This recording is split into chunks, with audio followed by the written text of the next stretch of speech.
Welcome back to the Chefpreneur podcast. I'm your host, Chef Andres. How you guys doing today? Hey, make sure you're hitting the like button. Make sure you subscribe to the channel. Hit the bell for notifications. I'm excited for today's podcast. We have four very, very special guests today.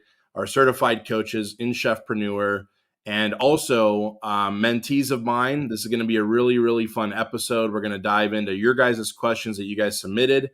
If you're watching this live, be sure that you're commenting here in the chat. And we'd like to ask those questions to our chefs live and answer those as well directly for you today. And just really excited about giving you guys as much value. So if you're listening on Spotify or Apple or Google Play, and you're listening to this as well as just a podcast, I know that you're not able to interact with us, but you can always watch it over here on YouTube as well. We try to go live every Tuesday at 1 o'clock Eastern. So without further ado, let me bring up our coaches and our panel today. Chefs, how are you guys doing? Welcome, welcome, welcome. Fantastic. Good. Awesome. Super good. It's nice having all five of us on here, right? It's nice. Yeah. This is going to be a lot of fun. So, as I said before the show, the first question I'm going to ask you guys, and I don't think some of you guys have eaten lunch yet, but I always kind of like to ask chefs what they ate for lunch. And I'll go first because just to get the ball rolling, I had some sirloin steak, some zucchini, some tzatziki sauce, some tomato. Try to keep it no carbs so I can be ready for the podcast. So I'm not falling asleep. No, I'm just joking, but just kind of weighed down by carbs. What did you guys eat? Just to kind of give us all a little bit of insight into your guys' dietary lifestyle. I just got back from a road trip and had a breakfast taco because I was craving it. Okay, nice. Ooh, breakfast taco. What'd you put in your breakfast taco? Bacon, egg, and cheese. Very Texas of you, Chef Jared. Thank you, Chef Justin. Yeah, that's nice. Breakfast taco. Good old breakfast tacos. They're Chef better in Cinnamon, San Antonio than Austin. Chef Cinnamon said that she had, you said $1 million chicken? Yeah, it's called that. It's just because it's so luxurious that it tastes like $1 million. It's really not for the faint at heart. So it's grilled chicken, but it has cream cheese, mayonnaise, bacon, and sour cream, and you put it under the broiler, and it's just heaven. So, yeah, Well, that's what good. I had. $1 million. That sounds good. $1 million, million calories. I like it. That's what it is. Chef Elizabeth, have you had lunch yet? I had a bite of an apple Danish before I came out to join this call.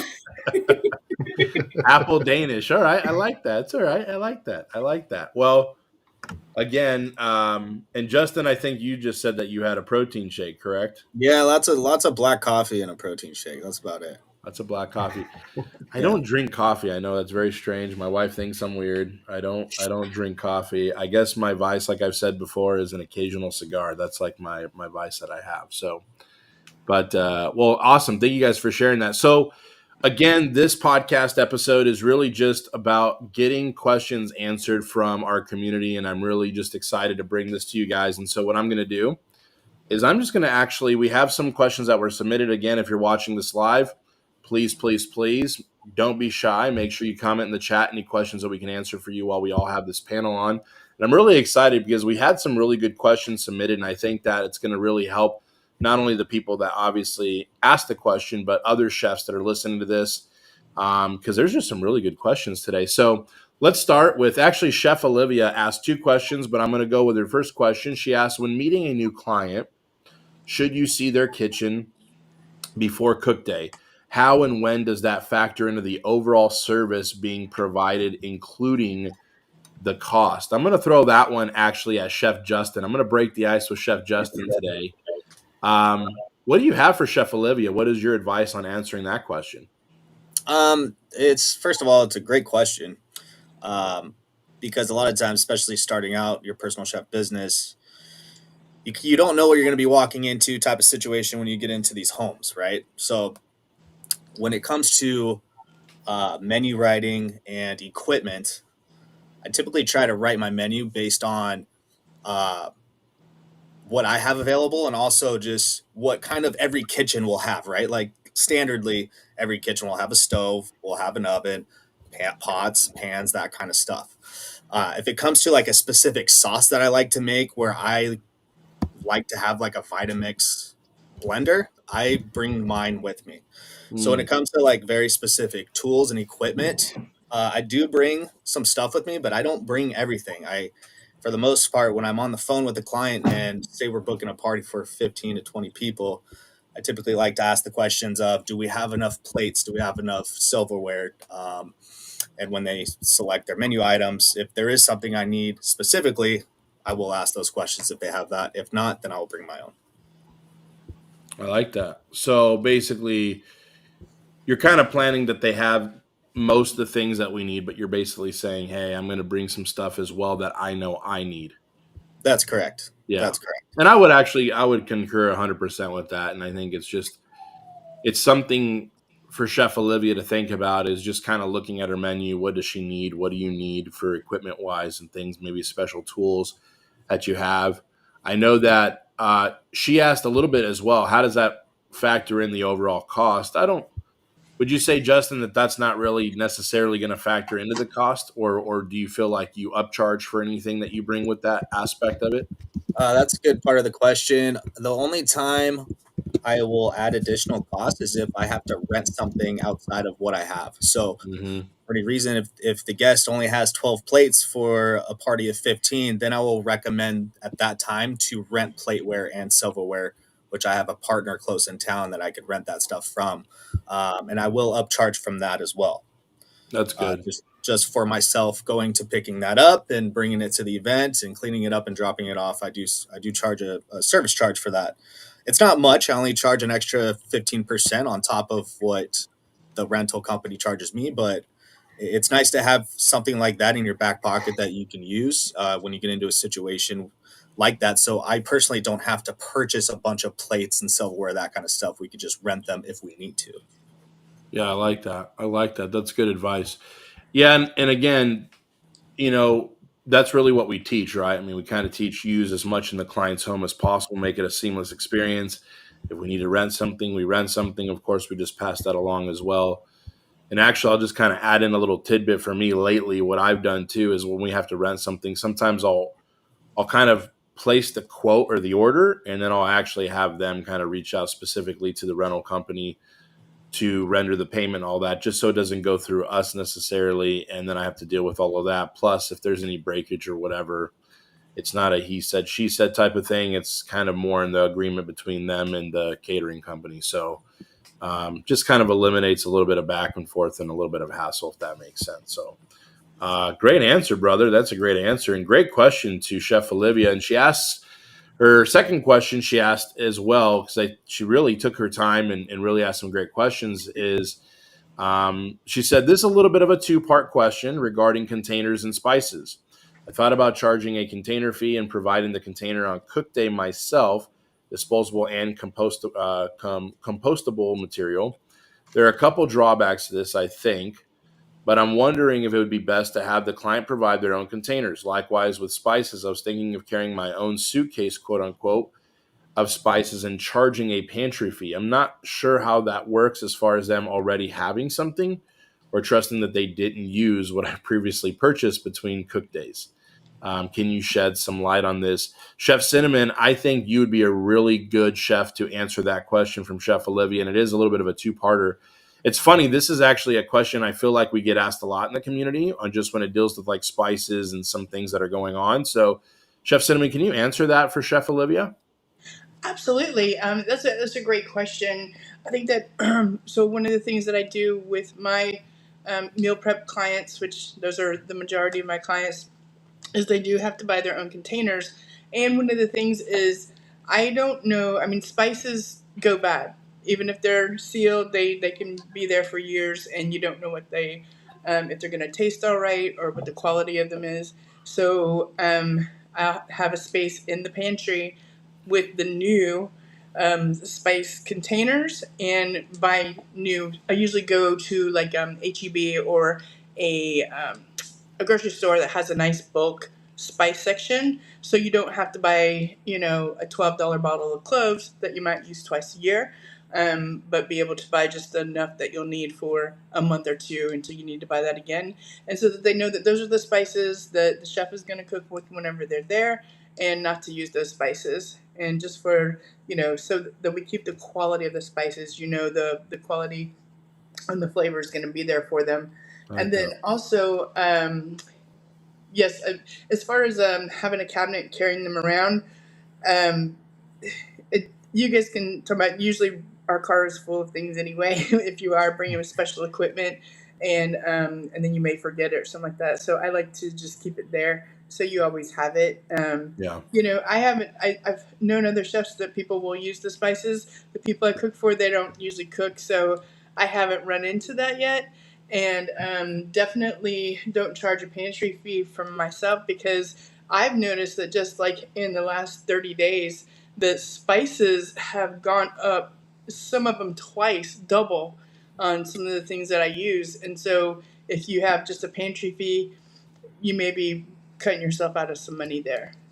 Okay. That's great. I think that's great insight. And yeah, I've noticed that it's sometimes difficult with the quality of things. I'm just going to throw this in, like every time my family and I have stayed in an Airbnb and you see the garlic salt that's in that cupboard or whatever, and you're like, oh God, like when was, this is like 1991, maybe somebody was seasoning a burger outside, right? And it's just kind of like, ugh. So you got to really be careful, I think, just in the quality of what you're saying.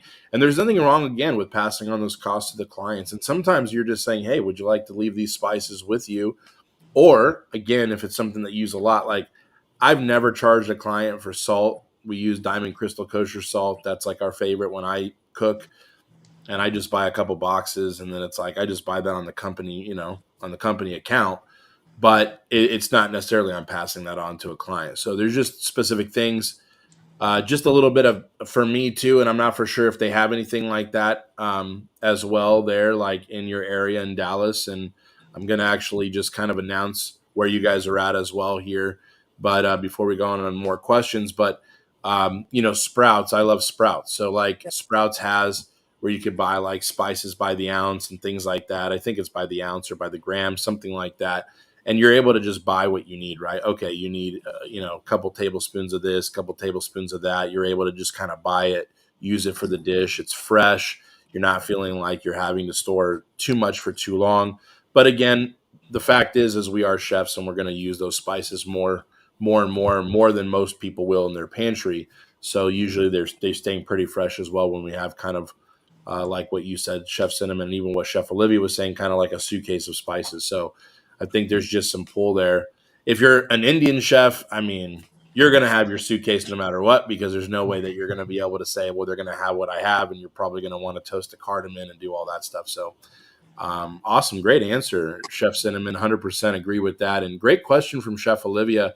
Some great questions there. Before we get on to more questions, I'd like to kind of go around now and just kind of technically introduce you guys. I sent out an email with this, but we've been putting it a little bit on social media as well, but just wanted to kind of reintroduce. So we'll start with Chef Jared.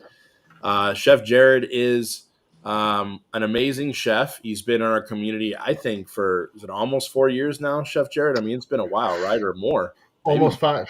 Almost five, right? And started with us in our masterclass, and we helped him build his brand and rebuild his brand as well on just kind of taking to the next level. And now he's technically our first certified coach. And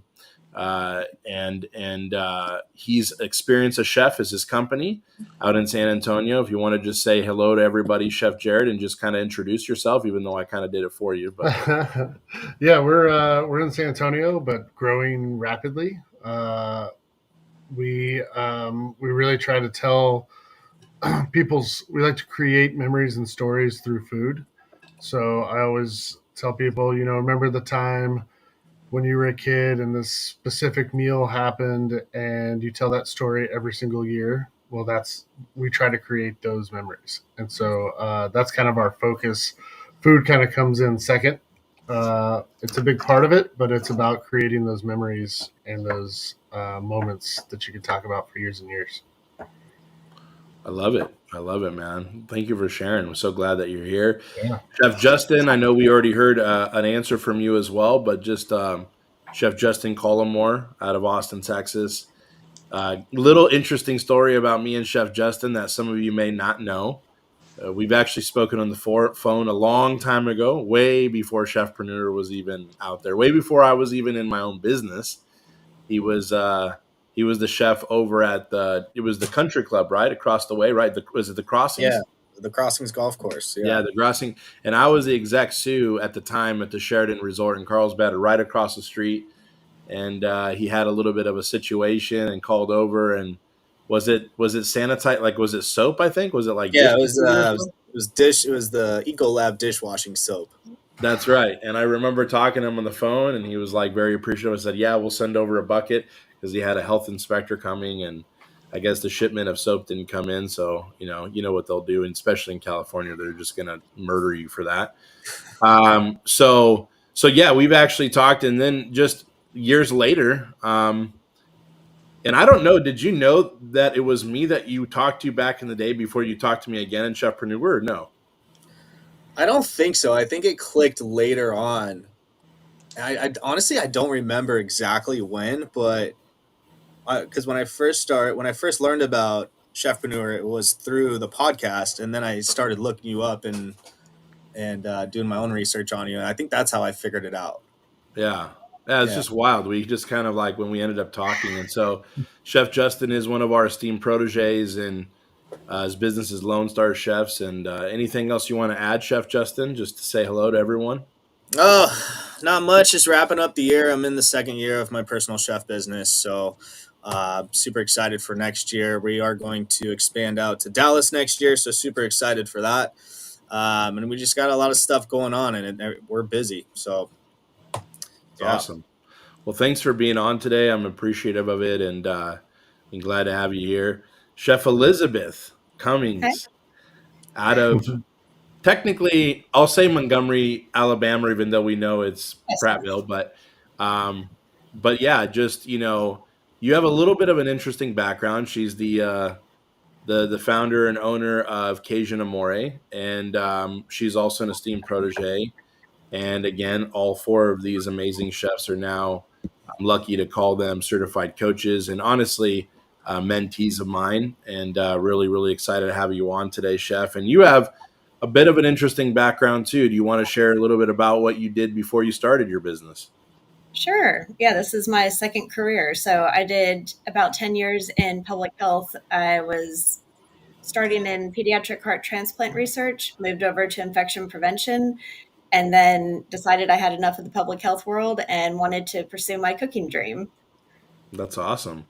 Yeah. Uh, yeah, Elizabeth tends to be a bit more educated than I in various ways on that, but I do know this business really well. Thank God. God gave me some sort of brain here, but really excited to have you on, Chef. And I know you're gonna continue to just not only add value to the people that you serve. Chef Elizabeth really helps orchestrate a lot of things behind the scenes as well. Chefpreneur, I got to give her 100% props on that. She's very involved with the university, and very involved with structuring things and helping this old guy that I love. I love talking on camera to people, and love inspiring people and coaching people. And I've had to learn how to get, of course, pretty solid with administrative things and technologically things, but Chef Elizabeth brings a lot of her background as well into structure and that. And so I wanted to say thank you to you live with everybody, just to all the help that you've helped me do with this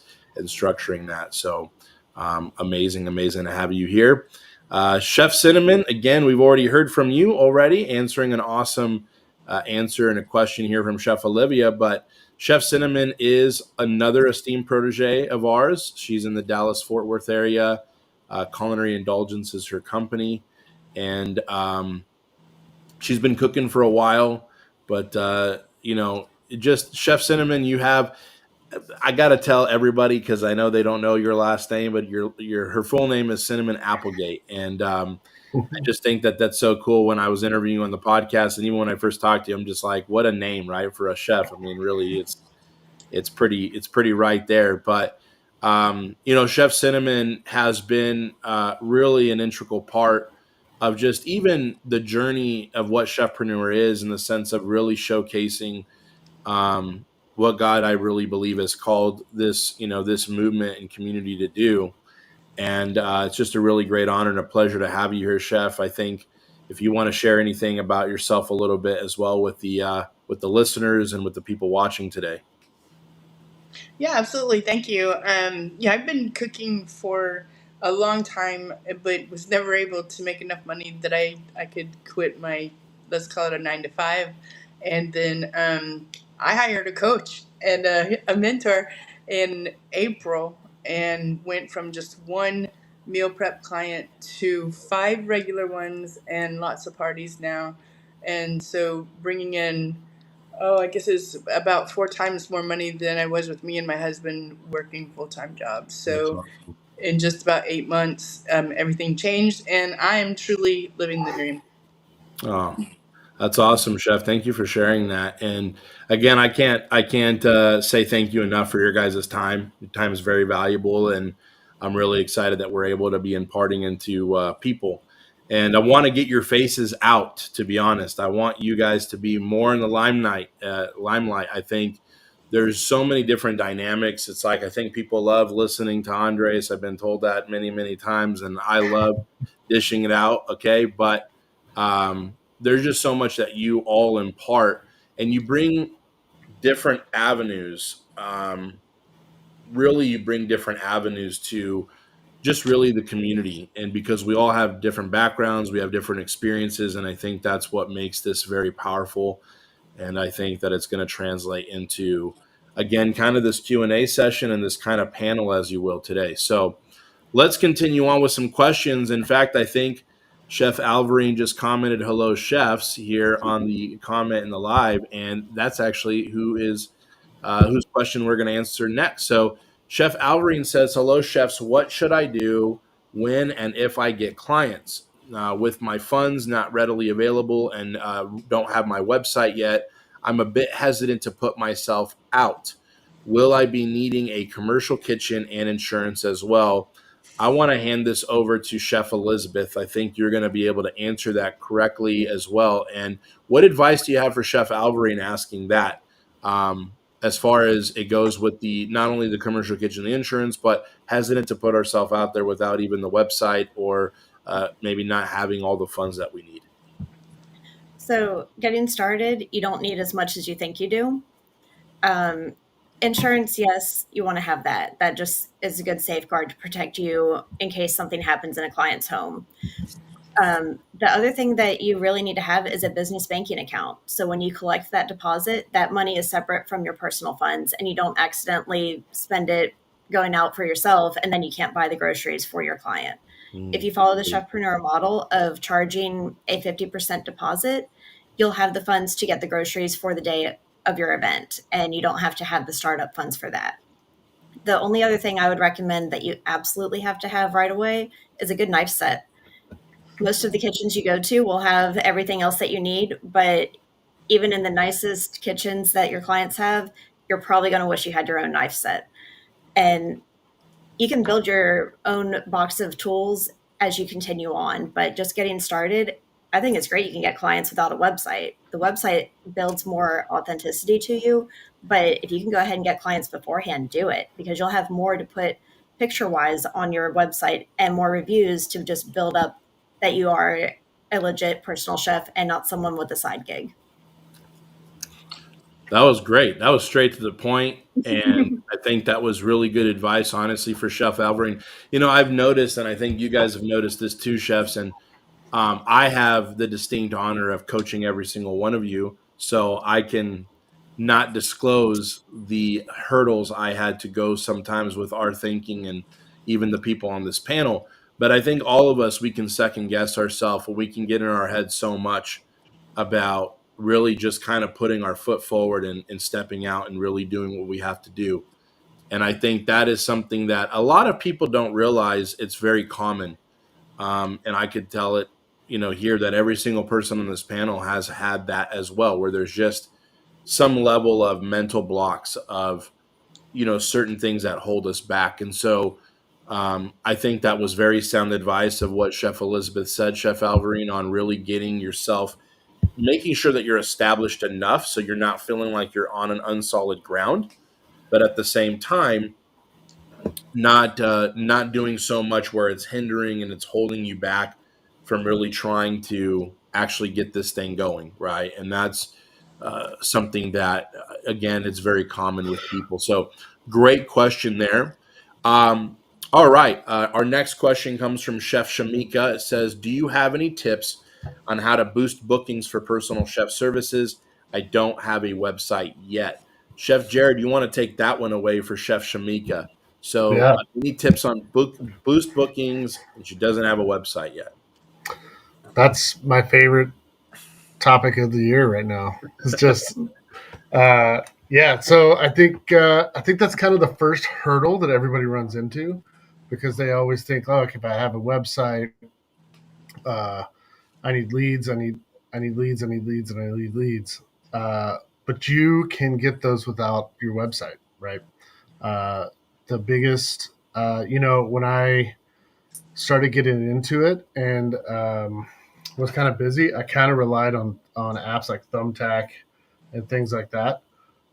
And then some of those platforms started charging a little extra, and then all of a sudden I was like not getting as many leads, and I really kind of took a step back and went back to the basics of the Chefpreneur method and started strategic partnerships again and really focusing in on it. And it has regrown my business again. And I actually enjoy that more. You get to build those relationships with those other companies and really dig into those moments that they want to create, right? I mean, we're doing this to create those moments for people.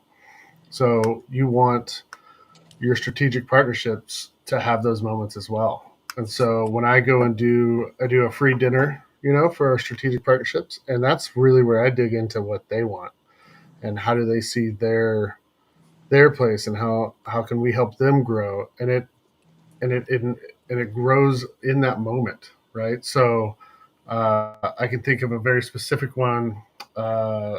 We kind of talked on the phone a little bit, and like she was like, I don't know if I'm going to get a lot of people coming through here that want this. I said, well, let me just cook for you and like your staff, like 3 or 4 of your people. We'll just have dinner together, and I'll cook for you, and you can see what it's like.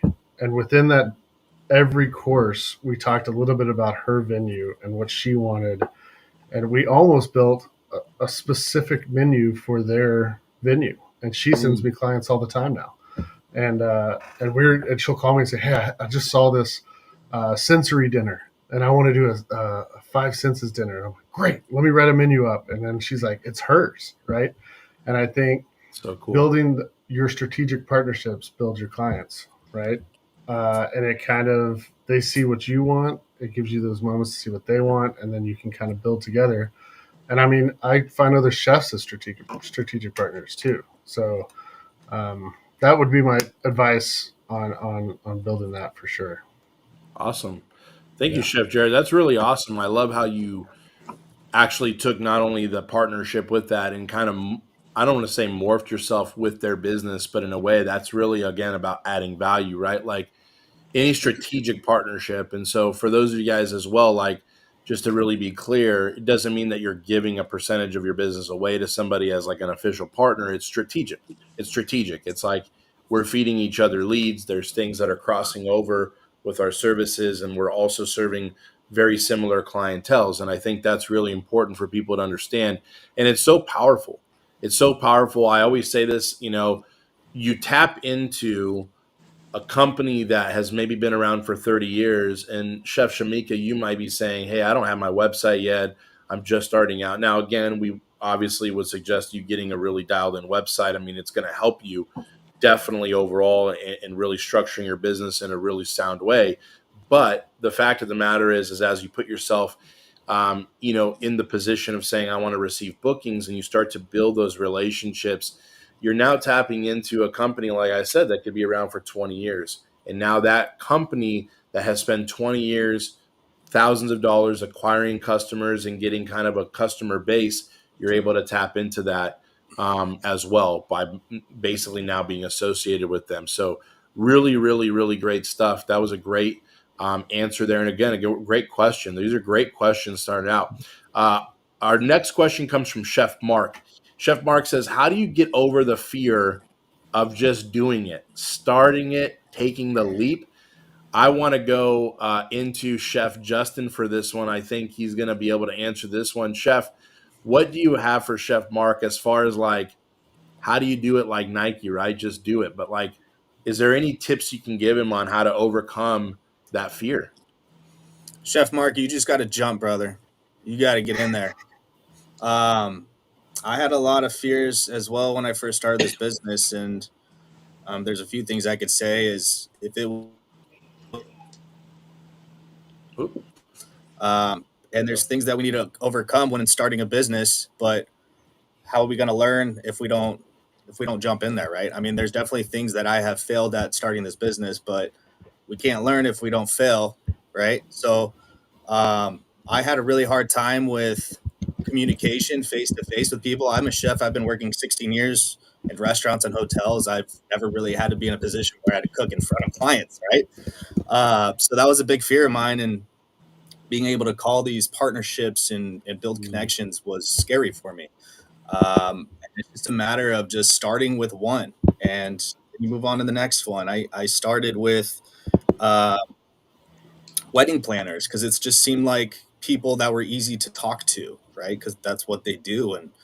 And then you move on to these vacation rental companies, and then you start building the confidence of talking to people and telling them what they want to hear.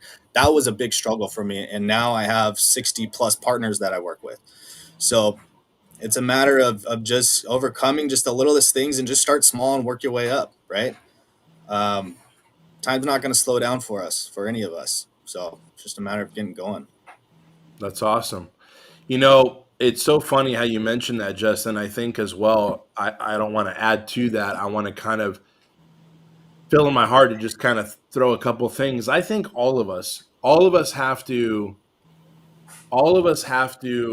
re retake leaps constantly in our business. You know, Patrick Bet David, who I listen to quite a bit. I've been listening and following Patrick Bet David for many years now, and I've actually been blessed to FaceTime him once, which is pretty cool. But you know, he used to always say, "You're always preparing yourself and your business to sell it." And a lot of people think instantly like, oh, sell it to make a money, like selling the company. Well, that could be it. But I love what he said next, because every year you're either going to continue with your business and reinvest in it and buy it again, whether it's with your time, your energy, emotions, and your finances and resources. So every year you're reinvesting in a way, or you're having to buy your business again. And so there's these leaps we are always taking. We're always taking steps. We're going to feel discouraged. We're going to have low moments. We're going to have high moments. It's just part of what it is. Um, but the surest way to never score a touchdown in a game is to not play in the game and not be on the field. 100%, you're going to have 100% chance that nothing will ever change for you. You will never start a business if you never start. I mean, it's really that simple in the sense of that. Now, yes, it's challenging to get over that, as Justin's saying. I just think that like it's really dawned on me like I can't complain about not scoring a touchdown in business if I'm not even playing the game. You have to be on the field. You can't be on the sidelines. You can't be in the stands. And it's really easy for us as well to like be jealous of people that are their business is doing well. It's easy to compare, but it's like we're not even playing on the field, you know? So it's really hard to really say anything if we're not even on the field playing. And by the way, if you're in the game, you're going to take hits and you're going to get back up and run the play again, and you're going to continue to do it until you score. So great, great, great advice there, Chef Justin. And I hope that really encouraged you, Chef Mark. And so this is something that, again, there's just people in different stages that are knowing they want to do things and they know they want to start their business. And they're just like, how do I just take that leap? And sometimes you got to rip the Band-Aid with the hair and all, and it's not going to feel good at first, but it'll be better, right? To get the air in the wound. So that's awesome. Our next question comes from Chef Sean. I'm sorry, from Chef Sean, and they asked for meal prep. How would you pay yourself? How do you price? Um, I want to give this over to Chef Cinnamon. I know she does quite a bit of meal prep. Chef Cinnamon, how would you answer that question for Chef Sean? Well, it's actually pretty easy. So, I mean, how you pay yourself, I think he means like how much do I like Sorry. charge Yeah. there. Yeah. But yeah, so I do have a minimum. So whenever we're talking about meal prep clients, it's a $400 minimum plus the cost of food. Now that $400 minimum, that's going to depend on how many people we're cooking for, how often they want cook days, and how many servings, and also like the level of difficulty, which most of them are usually pretty easy. But so I have people that are only paying $400 a week plus the cost of food. And then I have a couple clients that are paying $3,000 a month plus the cost of food. So it really just depends on. That's the great thing. We get to customize it, and since they are paying plus the cost of food, then the rest of it we get to put in our time and everything else that we do as personal chefs on making those menus and shopping for the groceries and prepping and things like that. Awesome.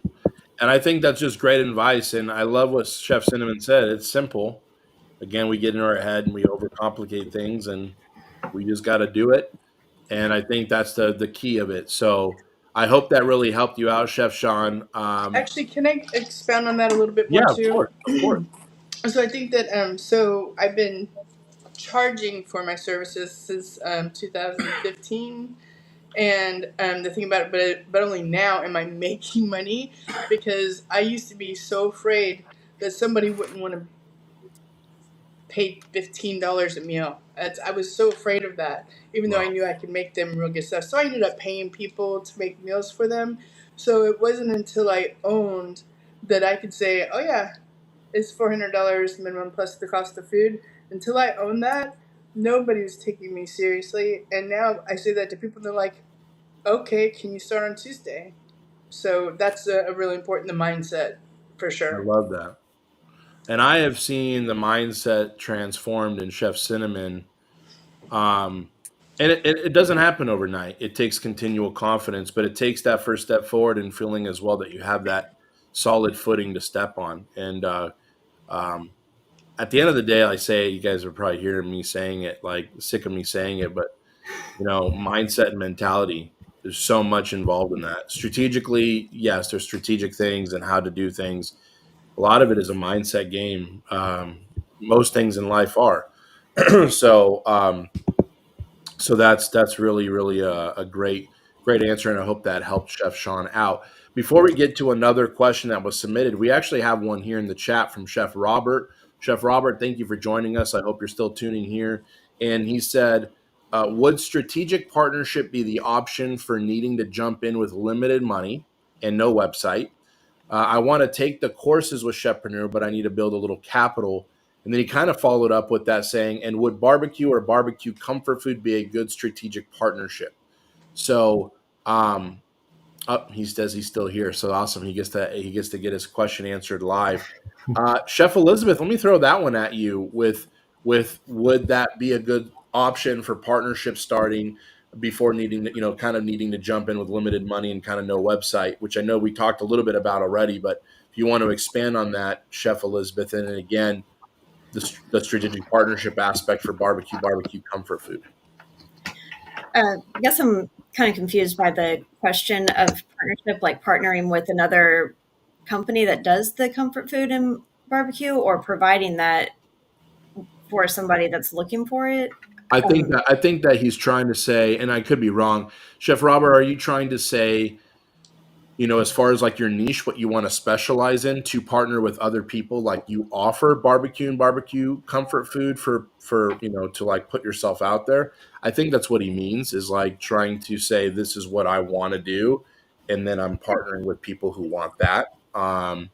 So I would say that that's probably how he's asking the question, providing it. Okay, yeah. So he's saying providing that service. Yeah, so I think if that's what you're passionate about cooking, then absolutely go for it.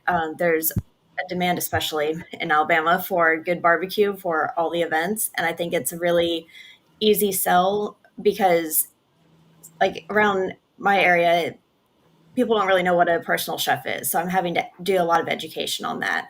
I don't know what area he's in, but no matter where you are in the US, people like barbecue.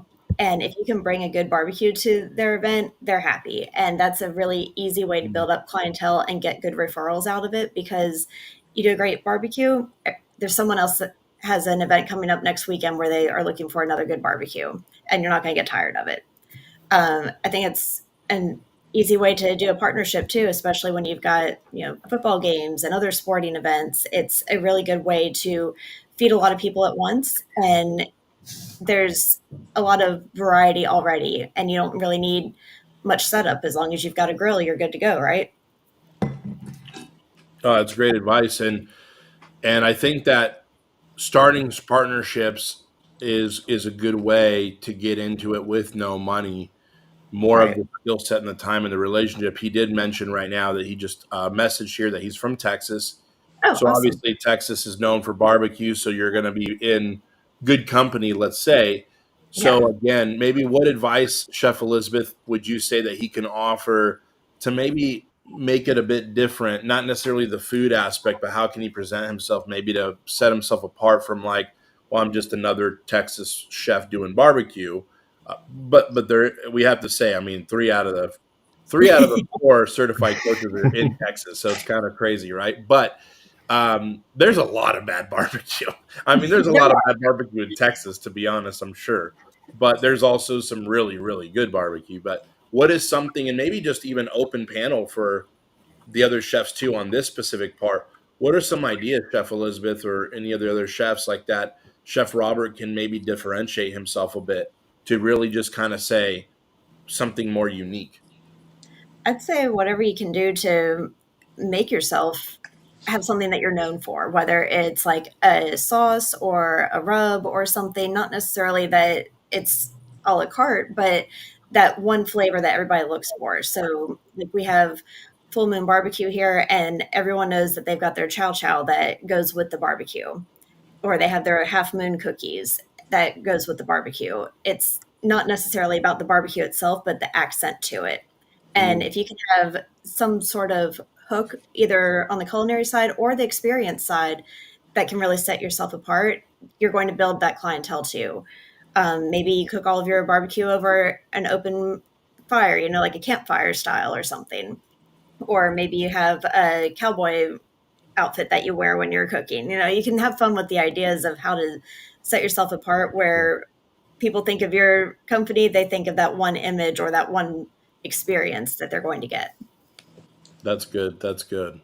That's really good advice, actually. I like that. I know it's as simple as like wearing a cowboy getup and being that more personalized person out there, kind of like almost like a personal chef, obviously. That's already differentiating yourself. You know what I mean? Because there's not a lot of Yeah. people necessarily that do that.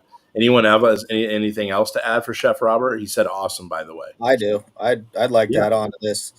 Um, I know I live in Austin, Texas, Robert, and obviously we have the best Texas or barbecue in Texas, right? Um,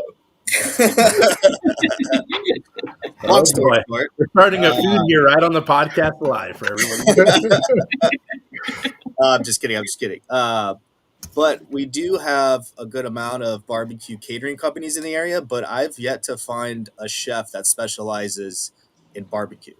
We don't have a personal chef business out here that I've found that specializes in barbecue. So even just that in general is a good niche to have because I've had partners reach out to me and ask me if I do barbecue, and I choose not to because it's not what I specialize in. Obviously, good barbecue takes good time, but Yeah. um, it's if you specialize in that you're already ahead. So Yeah, it's good advice. Actually, we have a client in our with one of our partnerships in Scottsdale, and that they're wanting upscale American barbecue. Like they're literally wanting it upscale, and we're like, okay, like do you want it plated? They're like, no, kind of like family style, but like they literally said, think of Thomas Keller's Bouchon, but for barbecue. And I'm like, okay. So, you're like, what do I do with that? Right. Like, But again, there's going to be people. There's going to be people that are out there. He says that he's in the outskirts of Houston. He might just have really good barbecue that he's able to bring to Houston. I don't know very much about Houston's barbecue scene, but that's great advice. Anybody else anything to add for Chef Robert on that one? Yeah, Robert, I'd start looking in your area at some places where people would maybe take a vacation to, or things like that. Like maybe there's a big ranch out there that does hunting trips or something, No, that's really uh, cool. and give those guys a call and say, "Hey, man, can I come cook some barbecue for you?" And we just talk about uh, what your guests do and what they're up to, and then it starts from there, man. That's where you're gonna get your first clients for sure. Oh man, that's great. That's great advice. Yeah, it's kind of taking that side angle spin on it as well. And since he's outskirts of Houston, I'm not for sure where, but you're not super far from the coast with some of those things too. And again, people traveling in, not everybody's going to go to, what is it, Terry Black's, or not everybody's going to come into Texas and go directly to like two or three of the big ones, right? They're going to come in, they're going to want different things in wherever they're staying. And so, it's funny. A long time ago, it reminds me of just what Chef Jason told me a long time ago, right? And we were actually hazing our executive chef, Chef Daniel, in my company, and he's from Italy, and he was making a specific dish, right? That was Italian, but he's from Rome, and this was like more Tuscan. It was not really in his wheelhouse, even though he's Italian, right? And I tried it, and I'm like, Chef Daniel, we got to work on this. This is not up to par. And I remember talking to my mentor, Chef Jason, who also he worked for in Chicago. It's actually how we actually came to be. Was my old mentor from the Ritz Carlton referred me to Chef Daniel because they were moving to San Diego, him and his wife. And so, long story short, um, all that being said, it's funny because I told Chef Jason, I was like, I was really shocked that Chef Daniel's dish kind of sucked. And it was like Italian, right? And he's Italian. And he says, what, does every American cook a good burger? And I'm like, that's true, right? So, like, again, every Texan doesn't know barbecue. I mean, really, right? Like, it's just how it is. And now I know which Chef Robert it is. It says he's from Cleveland. I know exactly Chef Robert who it is. I actually have had several conversations with him. Nice to see you on here, Chef Robert. And he is going to be, I know he's going to be enrolling with us soon, actually, and getting some coaching. And probably one of these amazing people will be your coach. So really awesome. But yeah, it's really something that is, again, evolving into really getting yourself and putting yourself a little bit separate of what you do, but making it, I guess you would say, relatable, but again, unique and different in what you're offering. So that's fantastic. Great answers, everyone, and great questions. So our last question that was submitted was from Chef Tad. Chef Tad says, what was your most difficult struggle of opening your business, and how did you overcome that struggle? How many other personal chef businesses are in your area, and what do you do to make your niche stand out? I want to start off with Chef Cinnamon, but I'm actually kind of curious about this question. I think that I'd like to kind of get a little bit from all of you after this, like kind of one on this one, because all of us have different struggles we overcome when we're starting or growing our businesses. And I just kind of want to hear from all of you. But let's start with Chef Cinnamon on that. Like, what was your most difficult struggle of opening your business, and really, how did you overcome that? I think one of the things was just having the comfort of a 40-hour work week job and the benefits and things like that. Just having Mm, that and having one foot there and one foot, trying to do the personal chef business, which means I wasn't doing great at either of them. And so the biggest thing for me, I thought it was marketing, but really what it was to get that foundation down, find out what my niche is, and because I just wanted to cook for everybody, I just wanted to cook for people, and getting that niche down, getting a brand, getting the website up, and finding strategic partners. That was all new to me, and it was great because whenever I started doing those things, like the Chefpreneur, the method, I started getting clients that and like I said, living my dream. And for here, I'm in the greater DFW area, and the last time I checked, of registered people or people that actually call themselves personal chef is about 480 ish, just under 500 personal chefs in this area. And I don't really. Okay, so how do I stand up from the competition? I I would think that it's just because I mean the company's name is Culinary Indulgence, and it's indulgent food, it's rich food, and one of the our taglines is just relax, enjoy, and indulge. And I think a lot of people, we're all trying to live healthy lifestyles and things like that, but when it comes to time to party, you guys relax, enjoy, indulge, let's take care of everything. And I think that they don't. A lot of other personal chefs, they don't have that kind of playfulness that they're bringing to the table of that experience. I like that. That was great. That was a great answer. I think that's very well spoken and very well said on that. And it's again, I like how you said the foundational piece and really just understanding that part of it is so important. Chef Elizabeth, what would you say? What has been your most difficult struggle? And really, again, how have you overcome that? And and I think this is also his second part to that question is again, how many businesses are in your other area and how do you stick out from the competition? Which you, like you said already, have little personal chefs in your area, which some people look as a negative, but it actually can be a very big positive. So, what are your thoughts on that, Chef? Yeah, so the lack of personal chefs in the area was probably the biggest challenge because it affected sales calls and strategic partnership calls. I had to do the educating on both of those. And as you know, I'm really terrified of the strategic partnership calls. Um, Still avoid calls. I'd rather go in person somewhere, but I don't like cold calling. But even on the sales call with anyone who actually was interested, there was that lack of confidence because I felt like I had to do so much educating just to even sell my service. And it hindered in the beginning actually closing those deals. And I think last I looked in Montgomery, there's one that services in Montgomery, but they're out of Auburn. They're a hibachi chef. And he's kind of paving the way to open that door because everyone's used to the drop off catering style.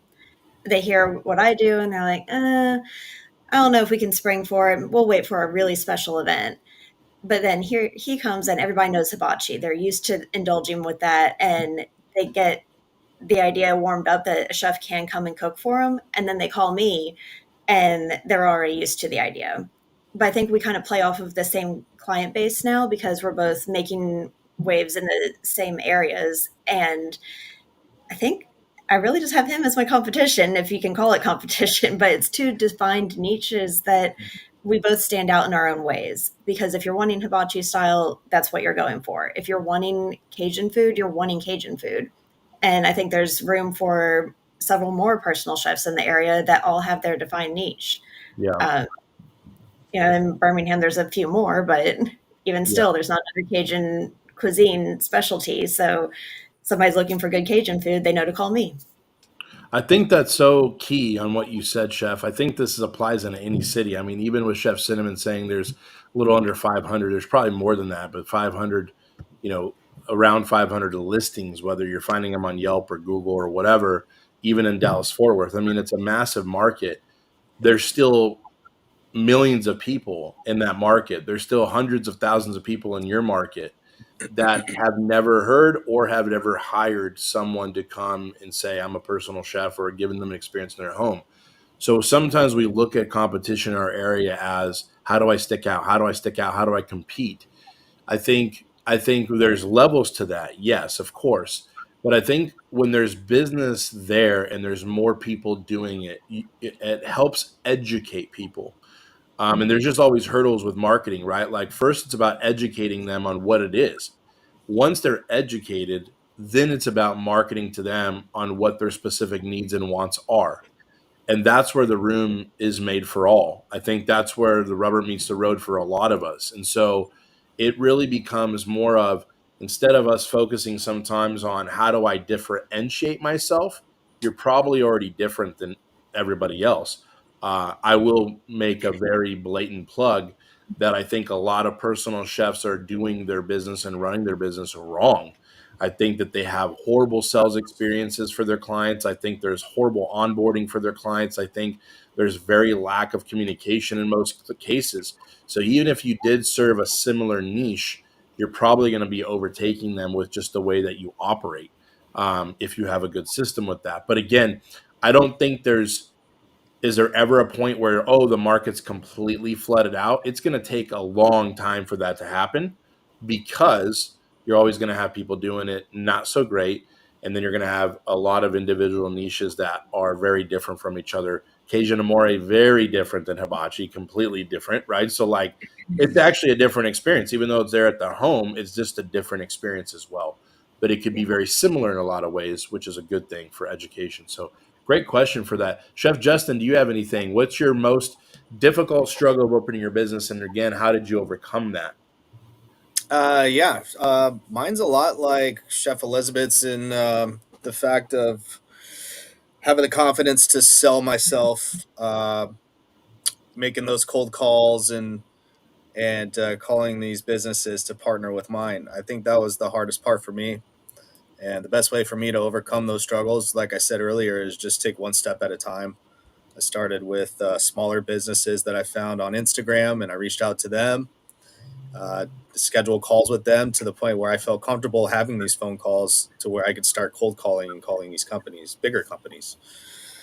So it was hard. I remember my first call. I literally picked up the phone. They said hello, and I hung up because I was nervous. True story. Oh True God. story. And I ended, I ended up calling him back and just telling him, sorry, I had a service issue. But reality was is I didn't. I was nervous. I had fear. And Yeah. Yeah. after I hung up and sat there for a minute, I mean, I have to do this. This is the only way I'm going to build business. I have to make this phone call. Yeah. So jump back in, and then after I hung up, talking with that wedding planner who I ended up doing a tasting for, it worked out great. Now I have a great relationship with her. Uh, it was a win. It was a huge celebration because I overcame that fear, and from then on I was able to continue to make those phone calls. I remember between you and Chef Elizabeth, with your guys' strategic partnership calls, not exactly your guys' area of love. No. Um, in I fact, when try I was to. pushing Chef Elizabeth, I was like, "Are we ready today?" And you're like, "One more week, like next week, next week." And I'm like, "Okay, this is the last time I'm extending it, but then I'm going to hold you to it." So, no, it's great. And again, some of us are more naturally feel like we're more comfortable, but I found in there a little bit, Justin, that it sounds like one of your ways that you really put yourself in a position to make sure you overcame it was you gave yourself no plan B. You were just like, this is, I have to do it. Like, it sucks. You're nervous, you're fearful, but I have to do it. And I think that's just, some of us need that. Some of us need to be the rabid dog in the corner, pushed into an area where we can't escape, for us to actually lunge out and do something. Otherwise, we just kind of stay stagnant. And so, I think that is, I think honestly, kind of subconsciously, almost all of us are like that sometimes. Right? Like, if you're pushed into a position, you either, it's like make or like do or die, right? Like, and that's pretty extreme, but I think a lot of us subconsciously actually benefit from those things where we're put ourselves in situations where we don't have a plan B and we have to make it happen. And I think as chefs, a lot of us, we've had those situations even in our careers, depending on what career you came from. But most careers, even, like, you're in these situations where there really isn't other options, and you have to kind of go through with making it happen. So, again, I'll quote Billy Jean from Billy Jean is Marketing. He always has this big thing on his wall saying, "Don't make excuses, make it happen." And really, it's just true to go there. So, thank you for sharing, Chef. Chef Jared, what about your greatest struggle of opening your business, and really, again, how did you overcome that? I think my biggest struggle was when I started to put the pedal down and said, "This is what I want to do, and this is how I want to do it." My brain went 1,000 places, and I was like, "Oh, I should do this. I should do that. I should do that. Oh, I could do this. I could do that." And then, like, narrowing it into my niche and what exactly I was trying to put out to people. Once I did that, everything started to align. I think I struggled a lot with my niche, was trying to figure out, because I can cook a variety of foods, I didn't want to be known as the guy who does this or the guy who does that. And I couldn't quite figure out exactly what I wanted to do. And I was like, I don't want to be like the burger guy and cook burgers every day. You know, that's annoying. And when I realized that my niche was more about the experience and what I could provide to people, that I could create these memories, then everything kind of aligned in that direction, right? And it's just been kind of the driving force from that point forward.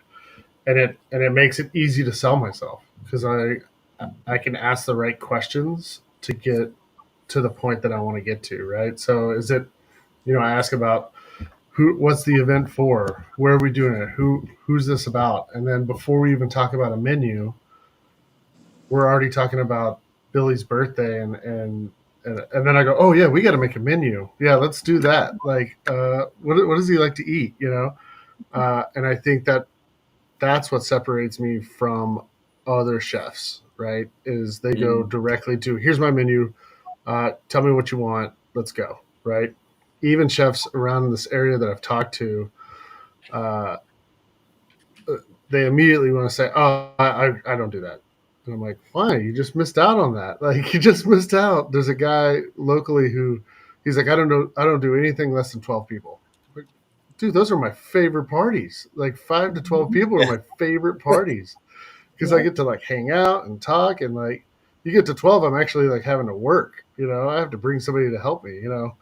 Uh, so yeah, I think that's kind of what separates me, and I've stopped looking at other chefs in the area because I don't want to compare myself to them, and I don't want. I feel like I did that at the beginning. I was like, oh, I should do that. Oh, I should do that, and then I realized that just wasn't me. That wasn't my that wasn't my niche, and so I try not to look at other chefs unless they cross my path, and then we usually become friends. So um, yeah. I love that. And chef, how many personal chefs are there in the San Antonio area in your area? I don't even know anymore. I mean, there's probably quite a few. I hear them popping up all the time. Um, and it's funny because I hear the difference between the private and the personal, right? So, oh, I'm a private chef. And I'm pretty adamant about saying I'm a personal chef because what I do is personal, right? It's not I'm just working in your house. It's a relationship that we build, and it gets to be personal, you know? No, I love that. I love that. Wow, we've had so many good answers today. I feel like it's just really, and a lot of great questions I think that came in.